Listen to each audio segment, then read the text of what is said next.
Whaatala whatu telefou le nei tae au si mail faafoga tala la Radio Samoa. Ua toe tu watu i le whaaiunga i ulai le taimi amata faasoo ai tui o le COVID mo le lautele o le atunuu. O le ua whailoa le matanga luenga le soifua maloloina le tu atu i tua i nai vai aso le taimi amata i tu winga mo tagata uma po o le vaenga le olo i lalo le kulupu wha. Whaamanino le minstyle COVID Chris Hipkins o le ele i whaamautino mai le Pfizer le aso e kiliva mai ai.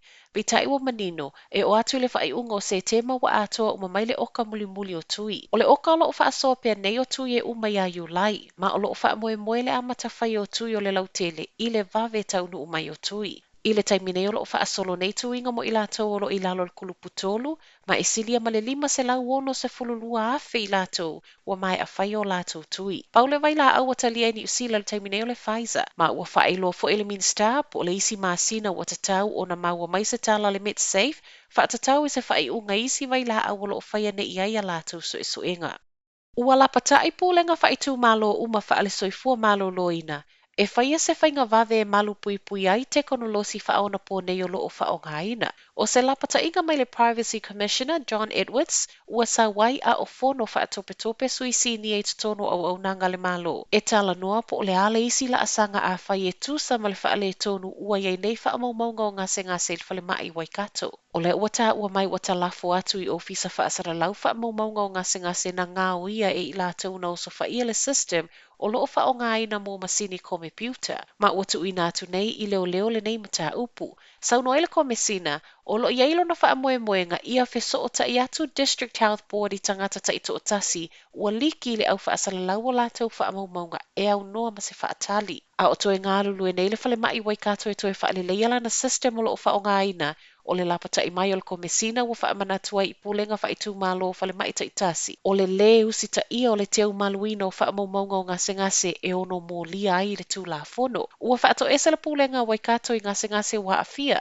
Ma ua whailofo I e tusa ma le fitu se fulu ngase tinga ai na mau le kanesa.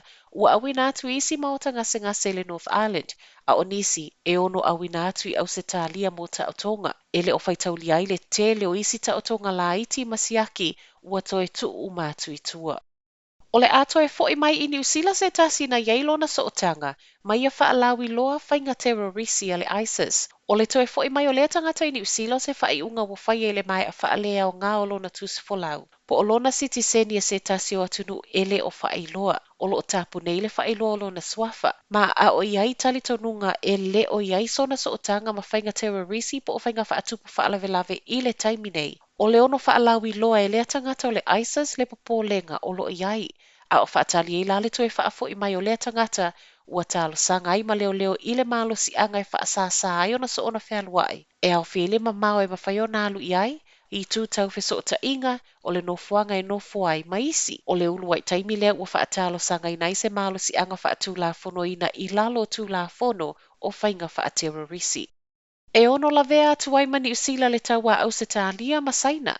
O le lapta inga lea mai le minsta le vai I Faafoi Niu Sila na naia mahuta. O le ua fautua ina le minsta I lato o lo whaataua I atu I Faafo. E whaasafua I isi maketi a lato fi whaataua inga ina ne I whaatetele. Sauno le minsta e le Mafai e Niu Sila ona ona whaapasi o le mata upu wa le angai Saina ma Ausetalia. Ma a whaifoi ai le o so whaisao mai. E iai lava le taimi.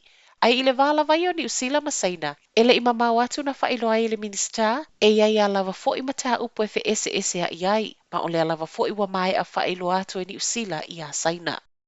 Ua Mafai nei ona filifili tangata galulue tuaoi e whaia siaki o loo whaongai le faua, saliva swabbing, nai lo le siaki masani le o loo tuianga I tutono le isu. O le ufa ilo le minstyle COVID Chris Hipkins ana nafi, e sidia ma le afe fa se lau tangata galulue tuaoi, o le a Mafai o nanga va ai lea suiga. E le whaingofie nei tangata le siaki o loo tuianga I tutono le isu ai maise, o le e whaia I vai aso uma, ma o lea lava fo I wa whailo e le minsta o lea sa faaleo I nātu lava I le au whaingaluenga. O siaki nei whaongai nei le whaua na amata whaongai nei le malo I le masino Januari I tutono no fuanga whaanofo Esea. Ma o le whaasafua atua I le au whaingaluenga I tuaoi o se whainga e talitonu le malo ua tala whiunga le lei awa o lea ua mai a whaia umatui o le au whaingaluenga.